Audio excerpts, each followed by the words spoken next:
आपको लगता है कि स्टेट गवर्नमेंट उतनी ओपन माइंडेड है कि आपका जो पॉइंट ऑफ व्यू है उसको support?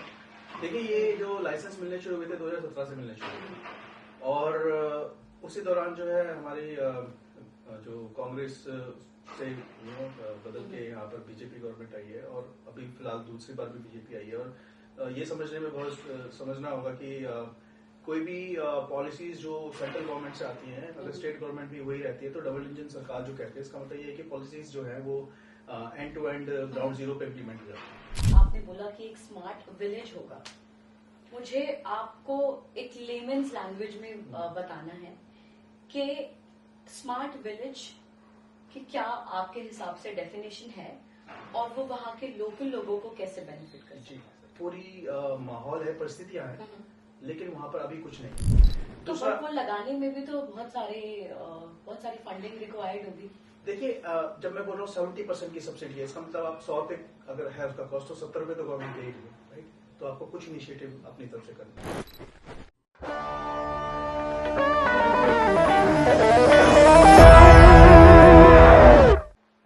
Hello guys, welcome to the Bematlab show. So this is the second edition of our conversation with Mr. Yogesh Kumar.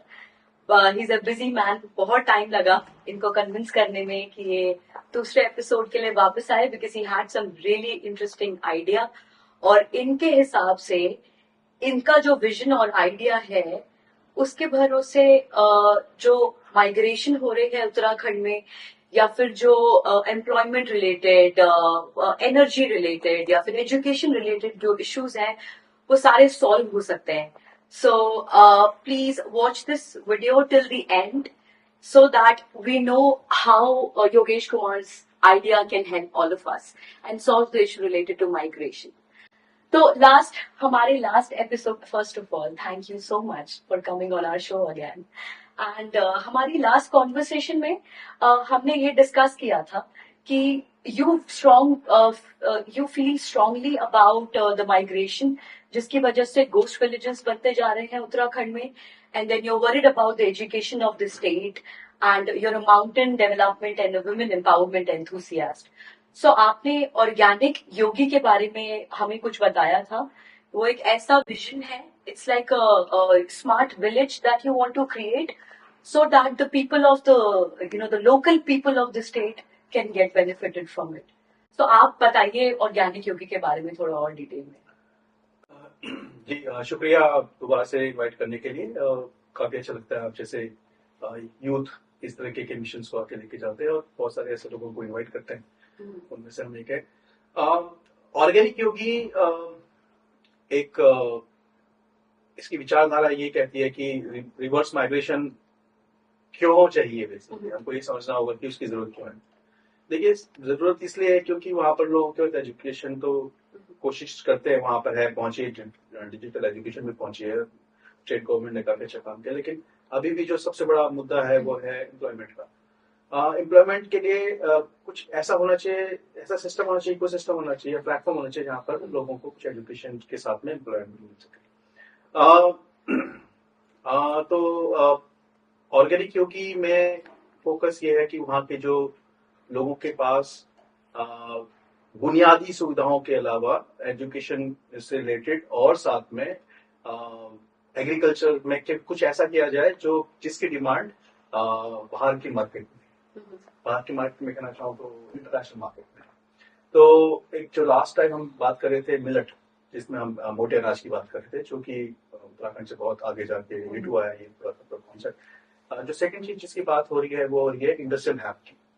Industrial hemp की इसलिए मैं बोलना चाहूँ कि उत्तराखंड एक स्टेट है जिसने इसको लीगल है और उसके यहाँ पे बहुत सारे कल्टीवेशन लीगल है और इसका इसलिए लीगल किया गया है क्योंकि इससे बहुत इसको फ्यूचर में देखा जाए तो इसमें काफी कुछ संभावनाएं हैं. बहुत सारे किसानों को इसका लाइसेंस भी मिला है, लेकिन अभी भी क्योंकि पॉलिसीज उतनी क्लियर नहीं है, मार्केट उतनी रेडी नहीं है, ये टू अर्ली.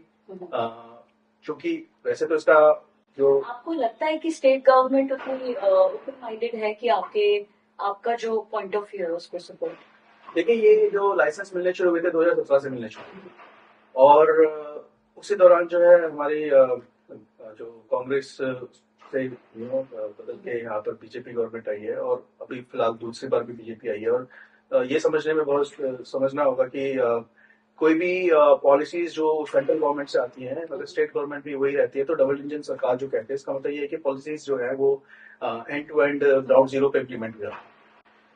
क्योंकि जो हमारे सीएम है पुष्कर सिंह धामी जी, वो उत्तराखंड में कुमाऊं की बेल्ट से आते हैं और खासकर जो डिस्ट्रिक्ट है चंपावत, वहीं से आते हैं। उन्हीं लोहाघाट की सीट से वो उन्होंने जीता है। और वो उन्होंने रिसेंटली, आपको अगर आपने फॉलो भी किया होगा न्यूज, तो आदर्श चंपावत एक जिला उन्होंने घोषित किया है, जिसमें वो उन उस स्टेट पे बहुत सारे नए इनिशिएटिव है, जिसमें एआई का एक डिपार्टमेंट बनाने की बात हो रही है। राइट, ये क्यों हो रहा है? क्योंकि इसलिए हो रहा है क्योंकि देखिए, बच्चे जो है वो कोविड से, जब कोविड हुआ तो लोग बच्चे यहाँ पर आए और उन्होंने काफी काफी इनिशिएटिव लिए। वहां पर काफी एग्री टेक के काफी स्टार्टअप्स आए और उन्होंने काफी बहुत बड़े पैमाने पे काम किया और उन्होंने बहुत फेमस भी हुए। उनको फंड्स भी मिले, फंडिंग भी मिली, वीसीज भी मिले और गवर्नमेंट का सपोर्ट मिला। लेकिन अगर ये कंसिस्टेंटली नहीं होगा तो इस तरह की चीजें आगे नहीं बढ़ेंगी। तो एक हैम्प, इंडस्ट्रियल हैम्प, जिससे कपड़े बनते हैं, जिसके बहुत स्ट्रॉन्ग केस है, जिससे सीमेंट बनता है, जिससे बहुत सारी ऐसी चीजें बनती है जो लोगों के लिए अभी तक वो सोचते होंगे कि ये क्या इससे बनता है, लेकिन ऐसा नहीं है, बहुत सालों से बन रहा है। पॉलिसीज क्लियर हो रही हैं और फॉर श्योर अगर ये उस लेवल आपको ऑर्गेनिक योगी आपने बोला कि एक स्मार्ट विलेज होगा, मुझे आपको एक लेमन्स लैंग्वेज में बताना है कि स्मार्ट विलेज की क्या आपके हिसाब से डेफिनेशन है और वो वहाँ के लोकल लोगों को कैसे बेनिफिट करती है? सबसे पहले स्मार्ट विलेजेस का कहने का मतलब ये है कि वो विलेज जहाँ पर पूरी माहौल है, परिस्थितियां हैं, लेकिन वहां पर अभी कुछ नहीं है। तो अब उसको करने के लिए हमें सबसे पहले देखना पड़ेगा कि वहां के लोगों को एंगेज कैसे किया जाए। एंगेज करने के 2-3 तरीके हैं, क्योंकि ये स्मार्ट विलेजेस को अगर ऑर्गेनिक यूके को कहा जाए तो ये बायो इकोनॉमी जोन बनाने की बात हो रही है। इसमें 3-4 तरीके की चीजों को हम देखते सकते हैं। सबसे पहले ग्रीन एनर्जी का जो जिसमें गवर्नमेंट का बहुत बड़ा इनिशिएटिव है, जिसको एक पॉलिसी है जिसको मुख्यमंत्री स्वरोजगार योजना कहते हैं। जो भी बंजर खेत हैं उसमें सोलर पैनल्स लगाने की बात हो रही है, जिसमें गवर्नमेंट अप टू 70% की सब्सिडी दे रही है वहाँ के लोकल यूथ को जिनकी जमीनें हैं, और वो वहाँ पर एक पीपीए मॉडल के थ्रू 25 साल तक का एग्रीमेंट, यूरेडा जो गवर्नमेंट है वहाँ की, जो यूरेडा डिपार्टमेंट है वहाँ का डिपार्टमेंट, उनके साथ में वो टाइप होगा, जिससे कि ₹4.64 पर यूनिट जो जनरेशन होगी वो उनको गवर्नमेंट से मिलेगा। तो ये एक बहुत अच्छा केस है जहां पर एक प्लेटफॉर्म रेडी हो जाता है कि जो जमीन है उस पर आपको सोलर लगा के कुछ पैसा मिलता है बाईबैक पे। तो लगाने में भी तो बहुत सारी फंडिंग रिक्वायर्ड होगी। देखिए, जब मैं बोल रहा हूँ 70% की सब्सिडी है, इसका मतलब आप 100 रुपए अगर है उसका कॉस्ट, तो 70 रुपए तो गवर्नमेंट देगी, राइट? तो आपको कुछ इनिशिएटिव अपनी तरफ से करना है, और ऐसा नहीं है कि वहां लोगों के पास पैसा नहीं है, उनको अपॉर्चुनिटी। तो आप ये बोल रहे हैं कि वो रिकवरी जो इन्वेस्टमेंट में होगी वो रिकवरी फास्टर होगी। आरओआई उसका 5 से 6 साल में कैलकुलेशन करते हैं वर्ष, तो ऐसा हो जाता है कि उतना पैसे उनको मिल जाते हैं जो उन्होंने इन्वेस्ट किया था। अब जब वो सोलर लग गया तो आपको मालूम है कि वहां पर अगर लोग नहीं है तो जानवर बहुत आ रहे हैं। तो जानवर बहुत आए तो इसका मतलब क्या हुआ कि वहां पर एक फेंसिंग करा जा सकता है। फेंसिंग करने के बाद आप वहां पर किसी तरीके की भी आप कल्टीवेशन कर सकते हैं। जो आप लैंड की बात कर रहे हैं, अब ये सब करने के लिए तो कल्टीवेशन, एनर्जी जनरेट करने के लिए सोलर पैनल्स, और उसके लिए आपको फेंसिंग लगानी पड़ेगी। हाँ। तो वो जो एरिया है, जो लैंड है, is that the forest land? और कि उत्तराखंड में जो जमीन है वो अलग अलग श्रेणियों में आती है। जैसे वैली रहेगा तो वहाँ प्लेन रहेगा, लेकिन जो थोड़े से ऊपर को जाते एरिया वहां पर आपको जैसे सीढ़ीनुमा खेत है वहां मिलते हैं। तो खेतें जो है ना बड़े बड़े भी होते हैं। तो अगर आप एक मान लीजिए 30 एकड़ की जगह है या 10 एकड़ की जगह मान लीजिए, तो अगर आपको 1 मेगावाट भी लगाना है तो करीबन आपका 1 एकड़ के आसपास में वो लग जाता है। तो आपका एक पोर्शन साउथ की डायरेक्शन में 30% मोनोक्रिस्टलाइन पैनल लगा के आप उसको अचीव कर सकते हो। अब उससे आप स्टेप अप ट्रांसफार्मर लगा के अपने एनर्जी ग्रिड तक जाके उसको आप कनेक्ट कर सकते हो। तो ये तो आपका टेक्निकल पार्ट हो गया। अब इससे आपको ये पता है कि हाँ भाई, वहां के लोगों को एक तरीके से रोजगार, जो लोग सोलर पैनल को साफ करेंगे उनको भी वो जो कंपनीज जो लगा रही है वो उनको एम्प्लॉयमेंट देंगी, क्योंकि आपको सोलर पैनल साफ करना होगा। तो आपको आपका जो कि लोकल बचा है उसमें एंगेज हो जाता है। दूसरी बात, जब वहां पर आप कल्टीवेशन करना शुरू करते हो, कल्टीवेशन सिर्फ हैम की बात नहीं है, वहां पर बहुत सारी ऐसी चीजें होती है जो because of this market place not available, अभी वो एग्रीगेट नहीं हो पाती। तो अब रोड आ गई है वहां पर, ठीक है, रोड आ गई है तो क्या मतलब है कि एग्रीगेशन आसान है। एग्रीगेशन आसान इसलिए है क्योंकि जब आपके बच्चे वहां पर हैं तो आपको पता है किस मौसम में कौन सी चीज हो रही है, जैसे सिट्रिक फ्रूट्स हो गए आपके, अखरोट हो गए, है ना, आपके कीवीज हो गए, कीवी उस कल्टीवेशन तो अभी भी हो ही रहा हो रही है लेकिन चैनलाइज नहीं है और उतना मास लेवल पे। हाँ, उतने मास पे नहीं है, क्योंकि जब आप इसको बाइंड करते हो पूरे इकोसिस्टम को, तो आपको पता है कि एक पूरा इकोसिस्टम बन रहा है, जो एक इकोनॉमिक जोन बन रहा है, जहां पर सस्टेनेबल इकोनॉमिक जोन है, जहां पर एक चीज दूसरे को पूरक कर रही है। अब दूसरी बात आती है कि आप उसमें एक और टेक्नोलॉजी के पार्ट में है, आपको नया बताना चाहूंगा, जिसको हम लाइफाई कहते हैं। लाइफाई, आपने वाईफाई सुना होगा, ऐसे लाइफाई एक टेक्नोलॉजी है, लाइट फिडिलिटी, जिसमें लेजर बीम के थ्रू जो है आप एक जो टावर है, जो भी किसी ऑपरेटर का, चाहे जियो, वोडाफोन का, एयरटेल का टावर है, वहां से आप ट्रांसफॉर्मर है और यहाँ पर रिसीवर है, गाँव में लगा, ऑन एयर डिस्टेंस 4 से 5 किलोमीटर के अंदर पे आपको वो बैंडविड्थ मिल जाती है जो शहरों में भी नहीं है। तो ये इंडिया की पेटेंटेड कंपनी है जिसके साथ हमने फिजिबिलिटी स्टडी किया ऑन ग्राउंड, एंड वो सक्सेस है। आपको बताना चाहूंगा कि ये टेक्नोलॉजी लद्दाख में यूज होती है। आपको मालूम है कि जो 3 इडियट्स का जो केस लिया गया था उनके साथ, तो वो लोग, उन्होंने भी ये चीज को अपनाया और वो बड़ा प्रूवन है, और वो एक तरीके से आप मानते चले कि ये इफेक्टिव सॉल्यूशन है, जो कि पूरी की पूरी इस गांव या पहाड़ों वाले एरिया को के लिए इंटरनेट का एक वरदान है।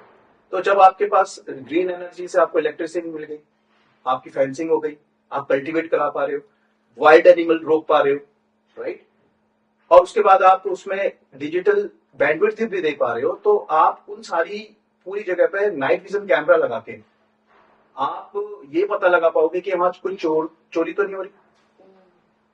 अब एक और चीज इसमें जब आती है तो स्मार्ट बनता चला जाता है। स्मार्ट बन के हम ये इसको कुछ किसी चीज को प्रकृति से छेड़छाड़ नहीं कर रहे हैं, हम बस उन सॉल्यूशंस को यूज कर रहे हैं जो अभी तक वहां पर लगे नहीं थे। अब एग्जांपल बताता हूँ, सस्टेनेबल सॉल्यूशंस। और अब इसमें एक बहुत अच्छा केस आया था, जब इसमें बैंडविड्थ आ जाती है तो इसमें IoT डिवाइस आ जाते हैं, जैसे internet of things. Internet of things का मतलब कि जब आपकी बैंडविड्थ होगी तो नाइट विजन कैमरा हो गया, तो आप हम यहाँ से बैठ के देख सकते हैं कि वहां पर क्या हो रहा है। तो उसके लिए कुछ कैमरा, बस एक कैमरा लगाना है जिसमें इंटरनेट की बैंडविड्थ होगी और वो ISP से कनेक्टेड होगा, जो कि इंटरनेट प्रोवाइडर है, और उसको हम यहाँ कैमरा से अपने यहाँ शहर में देख पाएंगे। अच्छा, एक और चीज जो बड़ी गहरी होती है, मैं आपको एक बहुत अच्छा एग्जांपल बताता हूँ, उसको बोलते हैं ड्रोन्स। अब ड्रोन का इसमें बहुत बड़ा यूज केस होने वाला है, क्योंकि ड्रोन जो है ना, ड्रोन पहाड़ों के लिए बहुत सक्सेसफुल है, क्योंकि एक तो पहाड़, इनकी हाइट्स बहुत होती है, लोगों को एलिवेशन बहुत है, तो वहां पर ड्रोन अभी जो कैपेसिटी है ड्रोन की, करीबन 1 एकड़ को वो 18 मिनट के आसपास में स्प्रे कर देता है। अब अभी देखिए, मैंने अगर फॉर एग्जाम्पल 1 एकड़ ही लोगों से स्प्रे करवाना है वहां पर, तो आप देखिए कितना मैनुअल एफर्ट है, लोग है नहीं।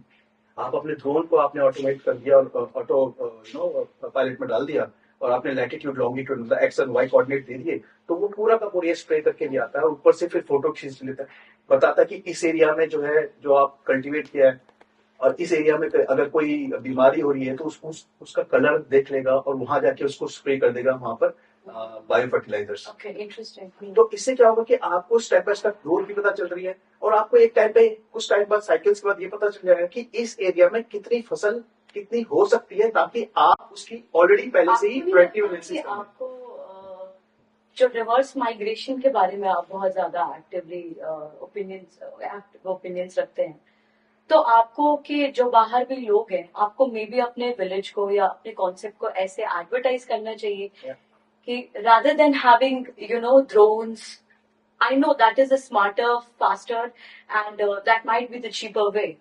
But if you also talk about reverse migration, don't you think you should advertise it so much? You're a local person, and then encourage local people to come back to their villages, to their homes, and then maybe work with that will only happen once you have the internet facility over there to a level wherein it is. Is there no internet in the place? Internet is there, but it doesn't have that bandwidth, right? Most of the time, it's not there, right? Second big case for reverse migration is, it's not a problem just for employment only. वो क्या रहा है ना कि ये जो पूरे के पूरे एरिया है, जो नॉर्थ ईस्ट हो गया या उत्तराखंड हो गया, हिमाचल हो गया, कहीं ना कहीं ये चाइना से लिंक लगे हुए एरिया है। तो आप ये देख रहे होंगे कि ये जो रिस्क फैक्टर है, ये स्टेट गवर्नमेंट का, ये सेंट्रल गवर्नमेंट का भी बड़ा एक फोकस है कि लोग वहां पर आए, क्योंकि हम इतनी आर्मी वहां नहीं भेज सकते। कितनी आर्मी को वहां पर भेजेंगे जो उनको वहां पर सिक्योरिटी देखे और ये सब कुछ करे। जब लोग होंगे, चहल पहल होगी, तो फॉर श्योर है कि हमारा जो जो जो दुश्मन है जिसको हम कहते हैं, तो उससे हमारी जमीन को कैप्चर ना कर सके। ऑफ कोर्स हमारी जमीन जो कैप्चर कर रहा है वो हमारा दुश्मन है, राइट। तो ये भी इसमें बड़ा स्ट्रांग रोल होता है। अगर हमें आप जैसे जो इनिशिएटिव ले रहे हैं इस बारे में, पहल को लोगों तक पहुंचा रहे हैं, फॉर श्योर जो आप बोल रहे हो उसका आंसर भी आपके पास ही है। जो पॉडकास्ट से लाखों लोगों तक जाएगा, ये वायरल होगा, इससे लोगों को पता चलेगा कि एक्चुअली में क्या ऐसी चीज हो सकती है। अगर ये ऐसी चीज है, सोल्यूशन है, तो we will have lot of VCs, venture capitalist, और जिन लोगों ने इस चीज को किया है। I will tell you one thing. पिछले साल I got in touch with Kamath, Mr. Kamath from Zerodha. I had a very good interaction with him over email. He had a very strong interest in cultivation of industrial hemp because he see this in globalization, because he's a visionary guy, he has already proven himself, right? So because of this, हम discuss कर रहे थे कि policies अभी थोड़ी clear नहीं है, जो कि अभी कुछ टाइम बाद क्लियर हो जाएगी। तो ऐसे जो बड़े बड़े इन्वेस्टर्स हैं जिनका रेन मैटर उनका एक फंड है जो करीबन 1000 करोड़ का फंड है, और वो green economy. How much do you think you will have to spend or invest as a capital? As per our DPR, detailed project report, $1 million, which is 8 to 9 crores, is sufficient to generate a sustainable village. First time, right? Then we would capitalize on creating other nearby villages, right? उनको भी हम इस तरीके के solutions दे देंगे, क्योंकि जो first time investments हैं वो ही हमारे लिए चलेंगी। आप मास क्योंकि देखिए, आप वहां पे इंटरनेट लगेगा तो इंटरनेट सिर्फ गांव का नहीं है, क्योंकि उस इंटरनेट को, बैंडविड्थ को और गांव में भी पहुंचाया जा सकेगा। अब हम जो हमारे गांव क्या होते हैं, गांव आपस में ही जुड़े हुए होते हैं। ये जो हमारा गांव है, इसमें काफी ग्रीनरी है। जैसे मैंने आपको बताया कि वहां पर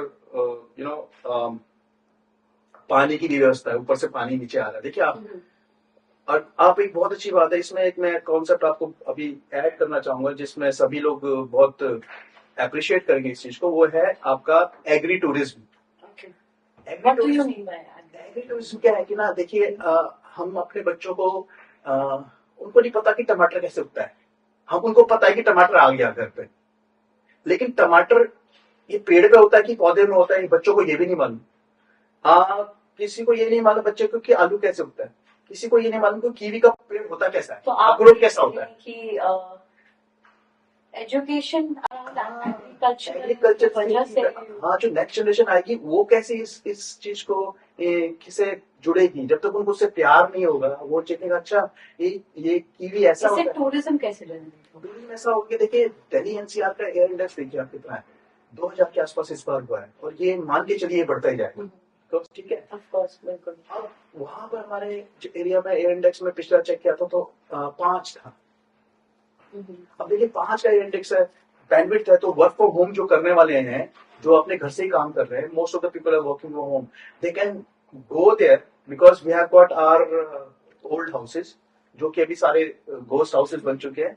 उनको हम होम स्टे बना देंगे, बहुत आसान है, उसमें ज्यादा खर्चा भी नहीं। और गवर्नमेंट की अगेन एक पॉलिसीज है, बहुत सारी पॉलिसीज है, उसमें गवर्नमेंट भी पैसा दे रही है, बोल रही है कि आप इसमें बेसिक आप इसको उतना ही बनाइए जिसमें आप इसके शहर के चीजें मत ऐड कीजिए। कोई प्लास्टिक नहीं, कुछ नहीं, गांव के पत्थरों से बना हुआ है, चूल्हा है, सब कुछ है। उनको कोई एसी नहीं चाहिए, कुछ नहीं चाहिए, क्योंकि वहाँ मौसम बहुत अच्छा है। खाने की साइज आप अगर देखिए, आप जहाँ से आते हैं, चंपावत विलेज आपने मुझे बताया, तो वहाँ पे अभी कोई ऐसे चंपावत एक डिस्ट्रिक्ट है, इस डिस्ट्रिक्ट के लगे हुए बहुत सारे गांव हैं। ये हमारा जो गांव है चंपावत से भी करीबन ये मान के चलिए 2-2.5 घंटे की दूरी पे है। यहाँ पर एक आप लैंडमार्क की बात करें तो यहाँ सबसे स्ट्रॉन्ग लैंडमार्क है जिसका नाम है मीठा रीठा साहब गुरुद्वारा। रीठा साहब गुरुद्वारा एक बहुत फेमस रिलीजियस डेस्टिनेशन है, जहाँ पर किसी टाइम पे कहा जाता था कि अभी भी कहा जाता है कि वहां पर एक टाइम पे गुरु नानक देव आए थे, तो उनके जो मर्दाने हैं, उनको भूख लगी, तो उन्होंने बोला जी हमें कुछ खाना है, तो उन्होंने बोला कि इसको खा लो, तो उन्होंने बोला कि ये तो रीठा है, रीठा कड़वा होता है, आपको मालूम है, बालों में लगता है ये। तो उन्होंने उनको उस जगह को आशीर्वाद दिया, तो वो वहां के रीठा मीठा होने लग गया उस टाइम से। तो ये जो है ना, ये वहां का प्रसाद भी है। तो अब देखिए वहां तक नीचे वैली तक 3 4 5 किलोमीटर नीचे तक सारे के सारे लोग आ रहे हैं, लेकिन because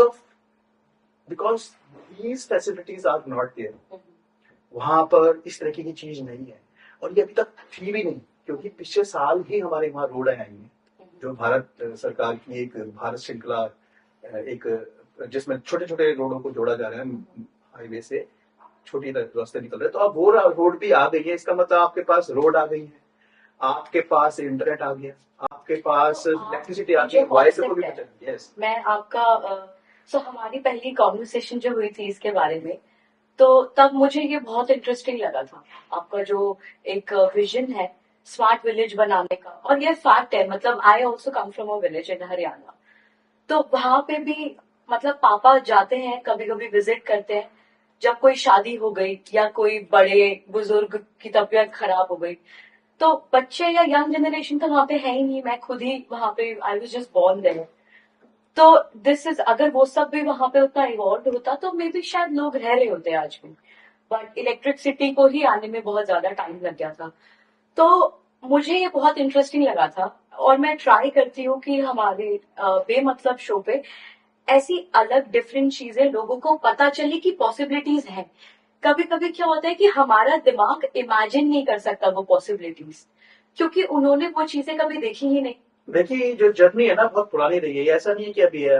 I been working in this whole process because इसमें बहुत सारे पीसेस है, और हर एक की एक टेक्निकल अंडरस्टैंडिंग है, और उसको उसकी फिजिबिलिटी है। हम कई बार इंजीनियर्स को लेके गए हैं, गांव में लेके गए हैं, उनको बार बार वेट कराया है, you know since how long have you been I working? started this way back 2017 में मैंने शुरू किया था इसको, जब मैं एक्चुअली एक्टिवली काम करना, उससे पहले तो इसके कॉन्सेप्ट पे बात करना 15 से एक्चुअली में, पर 17 से एक्चुअली में इसमें बिन यू नो, बिकॉज आपको सबसे पहले देखिए टेक्नोलॉजी एक तरफ है, फिर आपको गवर्नमेंट की से बात करनी है, वहां की लोकल अथॉरिटी से बात करनी है, उसके बाद आपको यूरेडा से बात करनी है, उसके बाद इसकी मार्केट बनाना है। So just wanted to tell you that we have been fortunate that we are able to create a market in Dubai and also in Russia. Sustainable products. Yeah, because जो पैदा होगा, जो उससे कुछ बनेगा, उसको हमने मार्केट पहले अवेलेबल करानी ऑफ कोर्स ऑफ कोर्स। अब देखिए जो हैम्प है, हैम्प की बड़ी खास खासियत है। अब अगर आप देखें तो इसको भांग कहते हैं, और भांग को की चटनी हम बचपन से खाते आए हैं, ये हमारा पार्ट ऑफ द सिस्टम है ना, ये हमारे घर के खाने के जैसा रहता है उत्तराखंड में। अब भांग क्या है, उसको आप गर्मियों में ऐसे ठंडाई जैसे होली के टाइम पे लोग, राइट, और सर्दियों में आप उसको कंज्यूम करते हैं, आपको घर में आप अपने आप को एक घर में थोड़ी सी गर्मी चाहिए तो ना। अब इसकी बात जब मैं कह रहा हूं कि इससे कपड़े बनते, तो इसके बीज पर मैटर करता है कि वो बीज में वो केमिकल की मात्रा, टीएचसी की मात्रा कितनी है, और बीज आप जब उगाते हो, जो उगाओगे वही पाओगे। तो ये जो लाइसेंस है, this is for cultivation of the hemp which is on industrial side. Yogesh ji, अभी क्या होता है ना कि अगर हम कोई ऐसी नई चीज सुनते हैं, some interesting idea which is going to be beneficial for the entire village and people and entire और मे बी ऐसी स्ट्रैटेजी हाँ, और पार्ट्स बिल्कुल ऑफ वहाँ पे भी, और मैं ये खुद नहीं, मैं अकेला नहीं, यहाँ पे ना ये शुरुआत कब करने की सोच रहे हो, और कैसे, किस तरह से? देखिए हमारी एक कम्युनिटी है ऑर्गेनिक की, जहाँ पर काफी लोग जो है हैम्प के बेसिकली, जहाँ पर काफी लोग, जैसे बागेश्वर में है कुमाऊं खांड करके एक हमारे बड़े परम मित्र हैं, वो कर रहे हैं काफी टाइम से काम, कल्टीवेशन हो रही है। बोहोको जो एक हैम्प में काफी एक बहुत बड़ा नाम है, जिन्होंने टाटा से फंडिंग भी लेके काम किया, उसमें जो one of the co-founder is very close friend of mine, who is doing it, is going to the farms. Actually वो अभी इस टाइम पे वो is in Uttarakhand only, helping farmers to cultivate new seeds, ये सब कुछ चल रहा है. बट क्या है कि ना, फॉर श्योर ये एक दिन का काम नहीं. जब मैं बोल रहा हूँ कि इसको मेरे को 5, 7, 8 साल आज हो गए हैं इस लेवल पर पहुंचते हुए, it just now we are the end of this everything. Now everything is ready. Got all documentation ready, all feasibility is ready, all concept is the DPR ready and everything. We are hoping and we are meeting a lot of people, a lot of big shots, a lot of investors come in and take this as a serious opportunity for the mankind, especially for women, to get more financially free in terms of their earnings, right? और बच्चों को, जो next generation की बच्चे आए वहां से, गांव से, वो अपने आप को शहर में आके ठगा हुआ महसूस ना करें, वो भी अपने आप को एक अच्छा सा फील करें. मैंने काफी देखा है गांव में, जब से डिजिटलाइजेशन हुआ है, बच्चों ने यूट्यूब के पूरे चैनल्स बनाने शुरू कर दिए हैं, राइट? अब देखिए उससे क्या है, आगे क्या चैनल में आपको यूट्यूब से पैसा मिलेगा, उसके बाद क्या एग्रीगेट करके मार्केट पहुंचाने के लिए हम जैसे लोगों को इसमें सपोर्ट चाहिए. जहां पर हम इस दुनिया से आते हैं, उस दुनिया में कुछ करना चाहते हैं, तो we want to be a bridge wherein we can add the value to the entire ecosystem. Yogesh, believe me, I love the idea, and that is why I wanted to have you on the show. And I wish you all the luck with this. And मैं खुद भी, मैंने आपको बताया है that I also run an NGO, which is for children and for environment, of course. Mainly, I try to focus on these, environment-friendly ways, child education and everything. तो मैं खुद भी, इनफैक्ट मैं पेन भी मैंने यूज करना छोड़ दिया है. अभी ऐसे जब भी मुझे ऐसे कुछ लिखना होता है, I try and pick up a pencil. ये छोटा सा एफर्ट है, बट ऐसे करते कभी कभी मुझे लगता है कि then I get too much into such things. I always try and find ways, and is it this is not what normal people do. Yeah. But मुझे लगता है कि maybe this should be the new normal. Yeah. So and of course इसकी शुरुआत यहाँ पे थोड़ी हो रही है हमारे शो के through. At least a few people would like to get to know about this concept and this vision. और अगर ज्यादा कुछ नहीं तो चलिए, जो लोग उत्तराखंड के नहीं भी, वो भी अगर देखेंगे तो उनको भी लगेगा कि अगर उन्हें भी कभी ऐसे कोई आइडियाज आते हैं तो they are not a waste, and they have to care more, because this is the high time. क्योंकि अब आप देख रहे हो हर साल टेम्परेचर बहुत ज्यादा ऊपर नीचे हो रहा है. सर्दियों में बहुत ज्यादा सर्दी, या बारिश कभी भी हो जाना, या गर्मियों में इतनी क्यों हो रहा है सब? क्योंकि हम अपने क्लाइमेट को इतना ज्यादा खराब कर चुके हैं अपने नेग्लिजेंस की वजह से. So with this, I would like to end the show here, and I have a request to everyone, who's watching this video or is going to watch this video. Tell us, what do you think about organic yogi, the concept of a smart village? If you have any questions or suggestions, let us know in the comment box. We always focus on getting the most interesting conversations and the most interesting guests.